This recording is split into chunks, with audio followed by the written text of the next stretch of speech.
பிராண்டுன்றது என்ன? அகெயின் நம்ம இதுதான் ஓவரால் டாப்பிக்கில் பேசிகிட்டு இருக்கோம். பிராண்டுனா இப்போ இந்த பிராண்ட்லேருந்து ஒருத்தவங்க பண்ணாங்கன்னா, நீங்கள் பேசும்போது சொன்னீங்களே ஷோபா இந்தியாவில் இருக்காங்க. ஒரு இந்தியன் பிராண்ட் வந்து ஒரு துபாயில் ஒரு ப்ராடக்ட் பண்ணிகிட்ருக்கு. ஸோ இப்போ லூவி விட்டான் அதெல்லாம் வந்து வேறு இண்டஸ்ட்ரி பீப்புள். அவங்க இந்த பிராண்ட் ரெசன்ஸ் ஸ்டேட்டஸ்க்காக வாங்குறாங்க.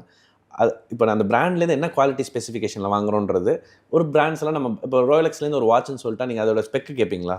கேட்க மாட்டீங்க. ஏன்னா அதுக்குன்னு உண்டான ஒரு ஸ்டாண்டர்ட் இருக்குது. இப்போ ரோல்ஸ் ராய்ஸ் கார் பற்றி பேசும்போது அதோட இதை பற்றி யாருமே ஏன்னா எல்லாருக்குமே அதோட குவாலிட்டி மெயின்டைன் பண்ணணும்னு தெரியும். ஸோ அந்த மாதிரி பிராண்டட் ரெசிடென்ஸில் வாங்கும்போது அதுக்குண்டான ஸ்பெக் அதுக்குண்டான குவாலிட்டி ஒரு கன்ஃபார்மாக ஒரு டெலிவரி வரும், டைமிங் டெலிவரி இருக்கும், அந்த பில்டர் மேலே இருக்க ட்ரஸ்ட் இருக்கும். அதில் தான் பிராண்டட் ரெசிடென்ஸோட ஸ்பெஷாலிட்டி. ஸோ இதுலேயே 2 இருக்குது. நம்ம பிராண்ட் ரெசிடென்ஸ்ன்றது ஒரு மெத்து. நான் வந்து பிராண்ட் ரெசிடென்சஸ் வந்து லைசன்ஸ்டு பிராண்டை வாங்க போகிறேன்னா இல்லை ஹாஸ்பிட்டாலிட்டி பிராண்ட் நான் வெறும் அட்ரஸ்க்காக வாங்க போகிறேன்றது வந்து ஃபார் த ஸ்டேட்டஸ். நான் வந்து என் வீடு அங்கே இருக்குது அப்படின்னு சொல்லிக்கிறது, ஏர்மேனியில் என் வீடு இருக்குன்றது ஒரு ஸ்டேட்டஸ்.